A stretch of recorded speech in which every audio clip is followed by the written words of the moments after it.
Here are some basic prepping items everyone should stockpile now that will help you and your family survive most emergency scenarios. Once you have these essential items as a foundation, you can feel confident that you have all the basics.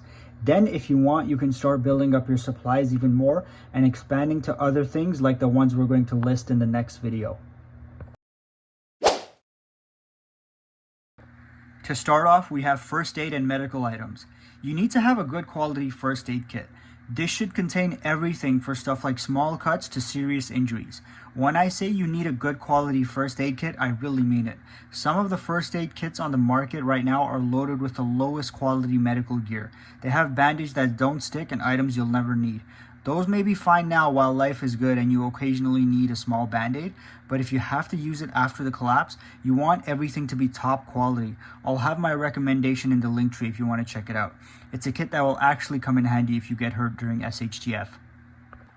You should also have over-the-counter medication, like pain meds, cough medicine, fever reducers, antibiotic ointments, allergy meds, and meds for stomach problems. If you have kids, then get things like pain meds and cough medicine for kids as well. Once you have those, you should also consider stockpiling antibiotics in case you or your family get an infection. Check out my link tree for that. Number 2 is stuff for power outages. So you need to have flashlights and lanterns. It's up to you to decide whether you're going to stockpile rechargeable ones or battery-powered ones. The benefit of battery-powered ones is that if there's a power outage, you can just grab the batteries, put them in the flashlight or lantern, and use them. The downside could be that what if you forgot to stockpile batteries? The rechargeable ones are great if you always keep them charged, because what happens when there's a sudden power outage at night and you reach for your device and it's not charged? You can't even charge it because the power's out, and even if you have some sort of generator to charge it, it's going to take time. And another thing to keep in mind is that the rechargeable ones are usually more expensive than battery-powered ones. You need to look at the pros and cons of both and see what's best for you. Number 3, so going off the points we just mentioned, you need to stockpile batteries. So AA, AAA, 9 volt, or any other batteries you use. These will be used in the devices we just mentioned and your radios, medical devices, carbon monoxide alarms, and pretty much everything else. Keep in mind that this will also make a great bartering item. Lighters and matches. Buy some every time you go to the grocery store. Now, if you're not some skilled survivalist, it's hard to get a fire going without lighters and matches. Yes, you can use a flint striker as well, and you can learn about hand drills and bow drills, but sometimes the simpler fire starting methods are the best. With lighters and matches, you can make a fire to cook food and boil water in a survival situation, or if your stove no longer works at home, you can make a fire in your backyard. Along with these, you should also have some candles. Next is food. So to start off, I don't think you need to buy freeze-dried meals. I think the first food everyone should stockpile is rice and beans.